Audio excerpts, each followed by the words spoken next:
High atop one of the hills which ring the teeming metropolis of Gotham City, a large house rears its bulk against the dark sky. Outwardly, there's nothing to distinguish this house from many others.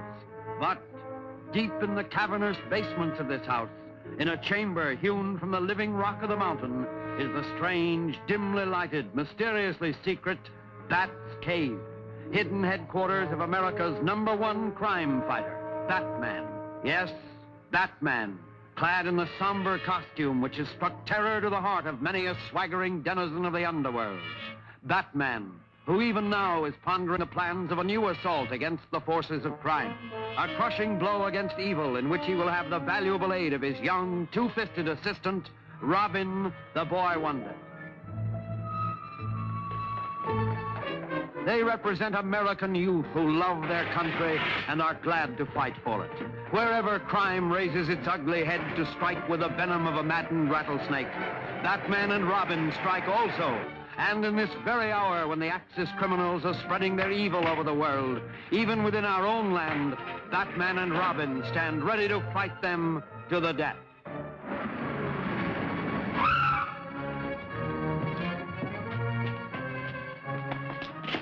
These boxes are usually locked. I know it. Captain Arnold, please.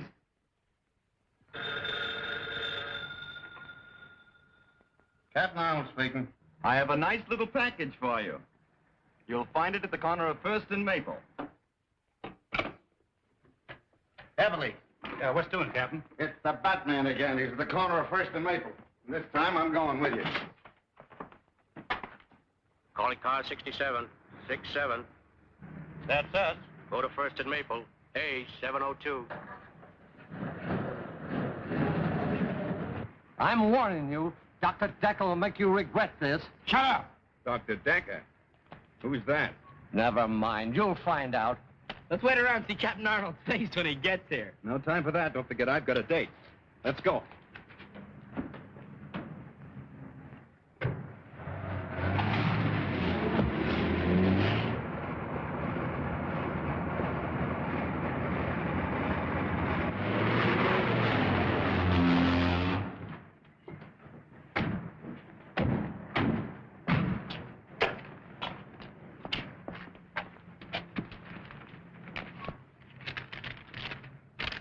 You'll recognize these as the last two men of the Collins gang. I know you've been looking for them for some time. They're Batman. P.S. The keys to the handcuffs are in this one's pocket. Well, it looks as though the Batman has done you boys another favor. Yeah. You ought to put him on a force. You find him. I'll put him on.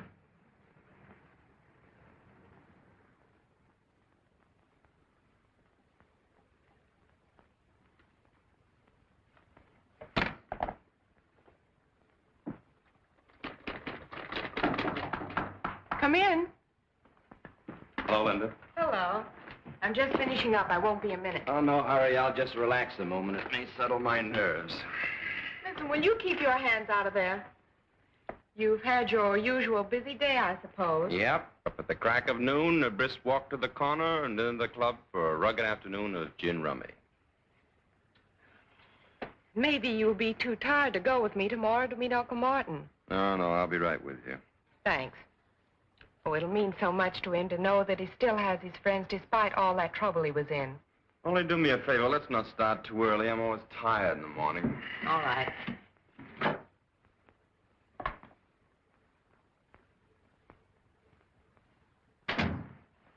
You're liable to carry that masquerade too far. Think so?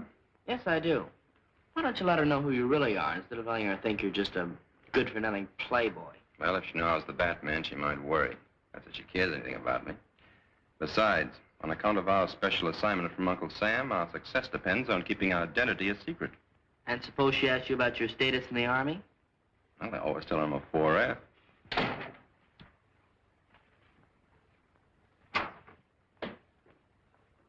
That was fast. Well, I don't keep people waiting like someone I know. Read all about it. Read all about the Batman. Captures Collin gang. Extra, extra. Hey, boys, paper. Oh.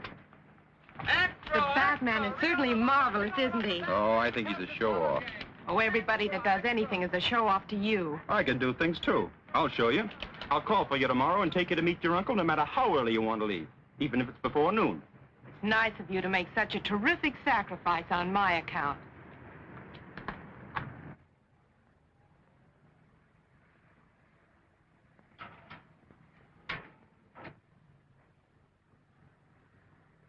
That looks like Warren. Yeah, that's him. My old cellmate.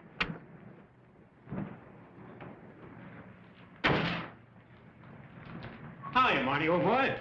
Why, hello, Foster. I don't... I know. You didn't think your old pal would remember you, did you? Well, I'm expecting my niece to pick me up. Your niece? Oh, sure, I know. That's what we came to tell you. She couldn't make it. We're going to take you to her. Come on.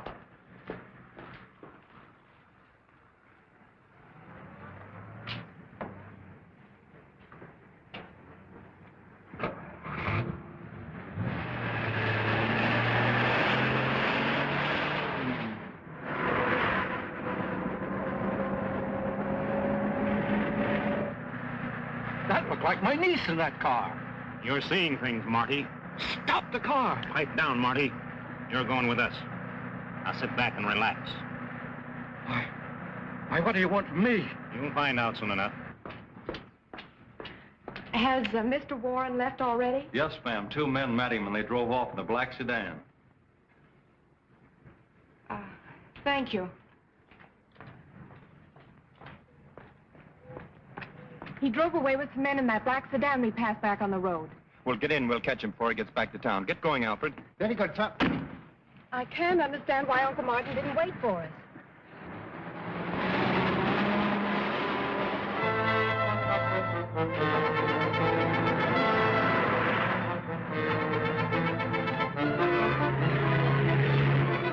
Hey, that car with a dame in it's right back of us. Step on it. We'll see if they're tailing us. They're speeding up, sir. Drive a little faster, Alfred. They're trying to lose us. I have a strange feeling that Uncle Martin is in some kind of trouble. They're gaining on us. Can't you get any more speed out of this jalopy? Do you think we can catch them? Sure, but I hope we catch them before some speed cop catches us. They're out of sight. Release the gas and make the change.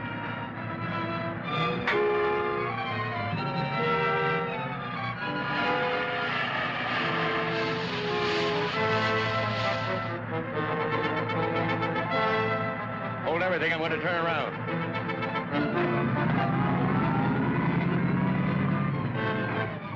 Here they come. Get down.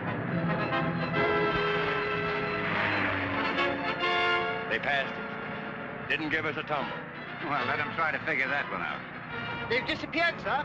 No side roads. They just seem to have vanished. Well, Linda, I guess your uncle wasn't interested in seeing us. I can't understand his actions.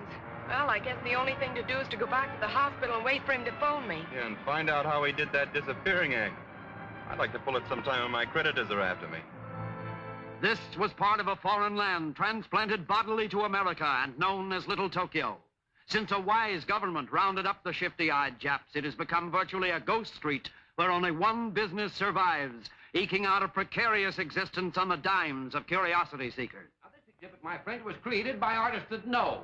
Artists who have created some of the finest wax exhibits in all of England and France. Now, the price of admission is only 10 cents, plus 1 cent tax for Uncle Sam.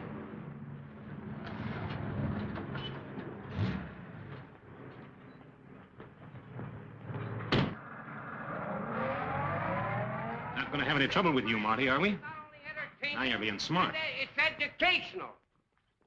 All right, gentlemen, right up these steps. And if when you come out you don't say it's the greatest exhibit you ever saw, I'll refund your money. All right, folks, who's next? Just a minute, folks. I know you two want to ride alone.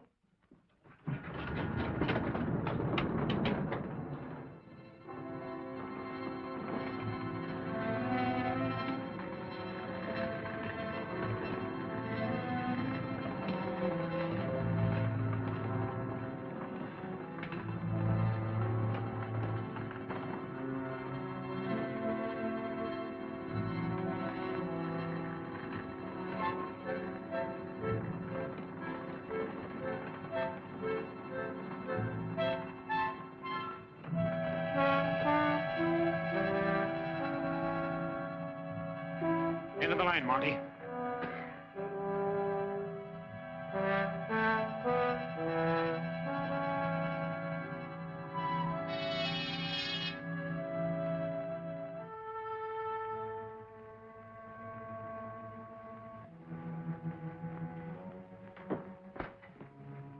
Come in, Mr. Warren.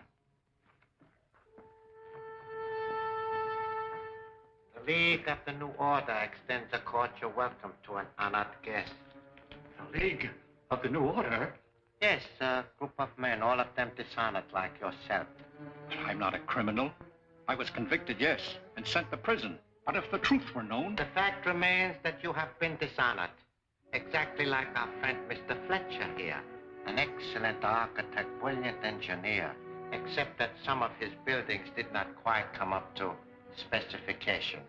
May I also present Mr. Marshall, Preston, and Wallace. Now, they are... What do you want of me?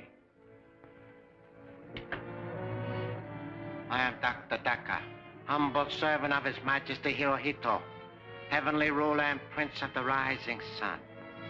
By divine destiny, my country shall destroy the democratic forces of evil in the United States to make way for the new order. An order that will bring about the liberation of the enslaved people of America. Each of these men, dishonored by your corrupt form of government, is a specialist in his line and have been especially selected by me to execute the orders I received from Tokyo. We need an industrialist to round out our circle. That is why I've selected you.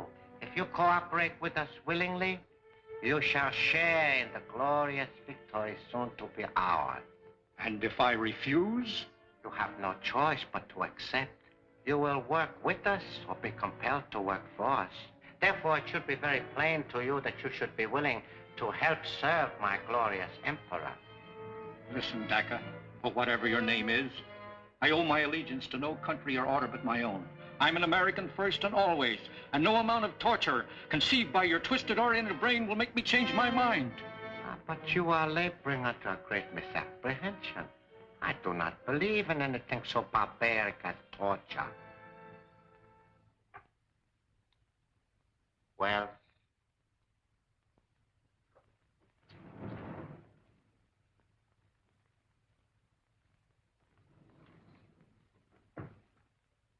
Bob! Your former partner. He was our first choice for the position you are about to assume. Unfortunately, he too attempted to resist the inevitable. Bob, old man. Don't you know me? What have you done to him? Deprived him of his ability to think. I have converted him into a zombie. He can only act as I direct. You will notice the metal headpiece from which a wire leads to the spine. Now, Mr. Warren, I would like you to look at this special microphone, the only means of communication with a zombie. When I speak into it, this slave gets the impulses through the headpiece and obeys my wishes. By this means, I have him carry out my orders no matter how far he is from me. Interesting, isn't it? Wells, return to your station.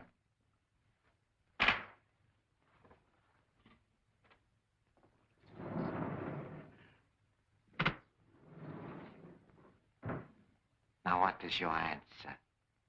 It's still the same. Marshal Foster, take him to my electronic laboratory.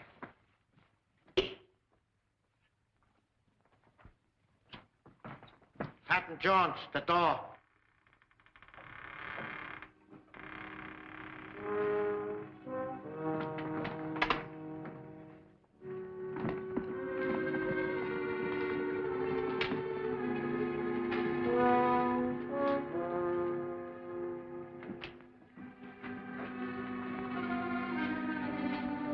I'm not going to destroy your brain at this time because you have information which I must have while you still have your memory. I'll tell you nothing. Fletcher. Fletcher, serum. Have you ever heard of the truth serum, Mr. Warren? It's one of the New Order's favorite weapons. Hold him. Mr. Warren, you are one of the men who endowed the Gotham City Foundation. Therefore, you should be able to give me the information which I need.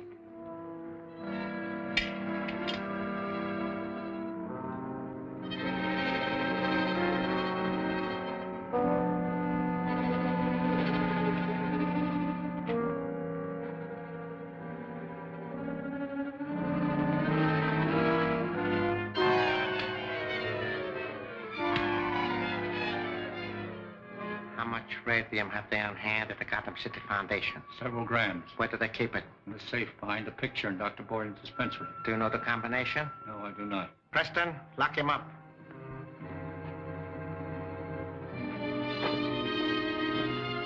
Fortunately, I do not have to have the combination. How are we going to crack it? What do you want that radium for? I will show you.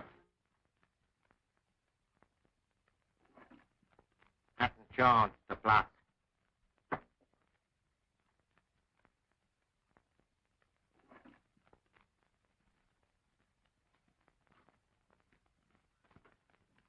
Gentlemen, this is the new order, secret weapon. Marshal, give me a capsule. This weapon employs an infinitesimal amount of radium.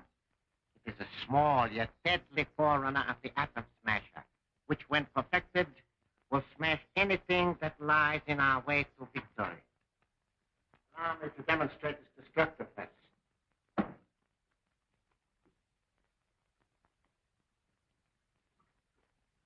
Place it and return to your station. I would step over this way, gentlemen, if I were you. Foster, I want you particularly to see this. There are several adjustments for power on this weapon. However, the weakest will suffice for this operation. Preston, step back and observe. Now watch what happens to that solid block of cement.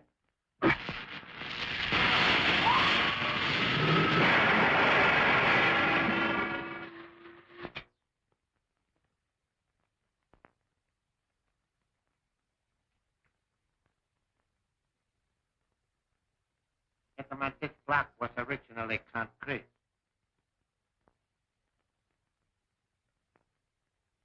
What? Yes. Now you understand why I must have more radium. Why, sure. With more radium, we can build a weapon bigger than that gun. Exactly. We can build a lethal mechanism so destructive as to make retaliation by the United Nations impossible. However, this weapon will suffice to open the safe at the Gotham City Foundation. And I am giving you that assignment. We've been back over an hour and he hasn't called yet. Oh, don't worry about your uncle. I'm sure he'll call you sometime today and explain why he didn't wait for us. Maybe he's in conference or something. If you'd gotten up a little bit earlier this morning, we would have been there in time to meet him. From now on, I'm turning over a new leaf. I'm going to be very dependable. Seems to me I've heard that line before. Well, this time I mean it. You just tell me what to do and I'll do it. All right. The first thing both of you can do is to get out of here and let me get my work done. Dr. Borden's going to be here any minute, and I've got an awful lot of typing to do. Never mind the details. We can take a hand. Wait, I got an idea. Why not call the prison? Maybe the guard there knows who the men were that met your uncle. Why, that's a splendid idea. See, I'm beginning to be dependable already. Oh, I don't mind robbing the safe, but what have we got to take this zombie with us for? One reason is he's strong as a bull. Another is that Dacker can switch on that magic eye and watch him. Us, too, if we're close enough to him. I'm afraid we're going to double-cross him, is he? He's probably got that set focused on us right now. Thank you very much. The guard doesn't know who the men were. Well, there goes that idea. Well, we better get out of here and let Linda get her work done. Goodbye for now. Bye-bye. Everything's on schedule. There goes Brennan with the truck.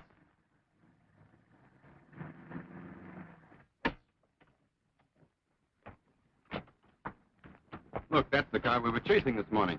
Sure looks like it. Those three men just alighted from it, sir. And Martin Warren isn't with them. Come on, I have an idea the Batman should look into this. And don't forget Robbins. Alfred, drive into that alley and put the top up. Yes, sir.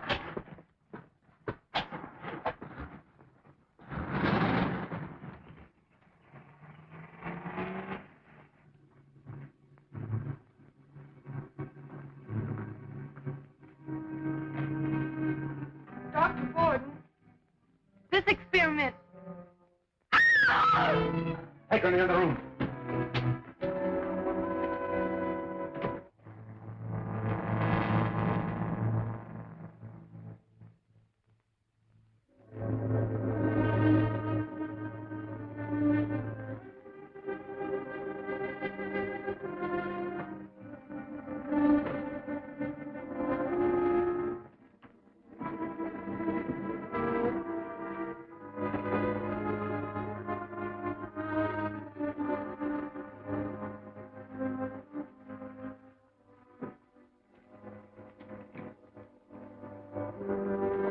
What's going on here? Why, Dr. Hayden, my old colleague. What are you doing here? Ah!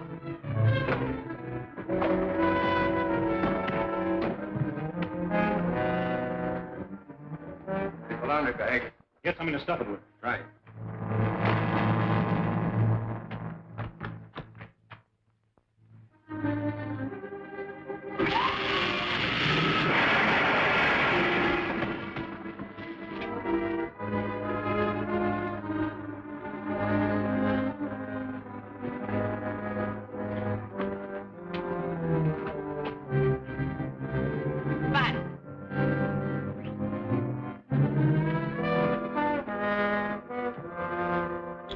Let's get out of here. Right.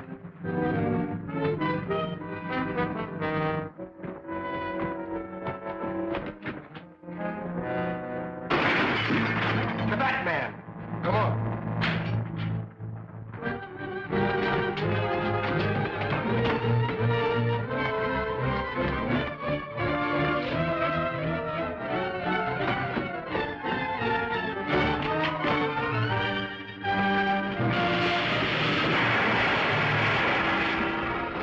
Get him.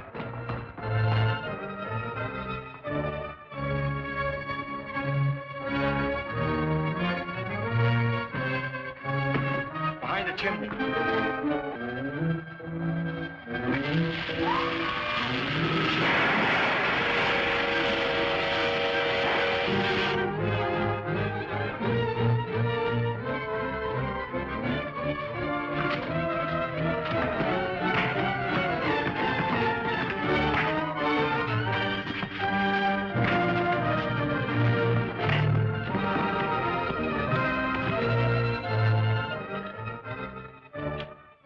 Marie, get the police here quickly.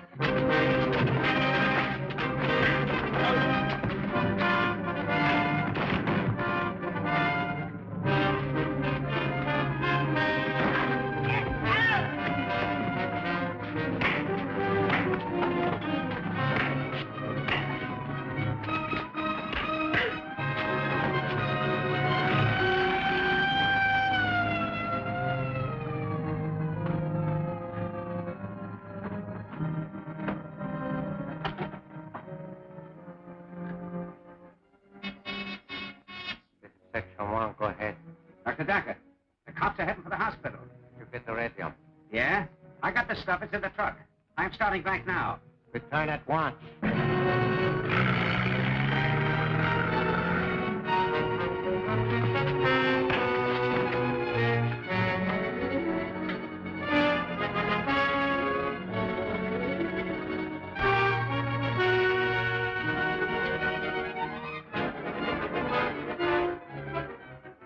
Head and leave the roof.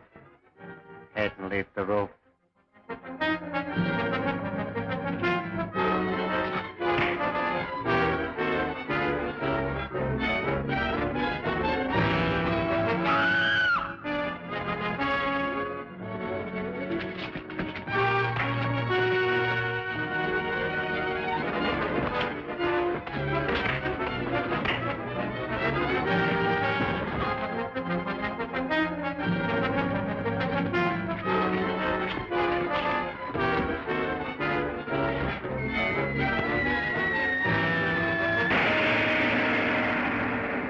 Dakota, the sinister Jap spy, believes Linda knows the whereabouts of the powerful radium gun. And what about Linda? Can she escape his evil clutches? Don't fail to see The Bat's Cave, Chapter 2 of Batman at this theater next week.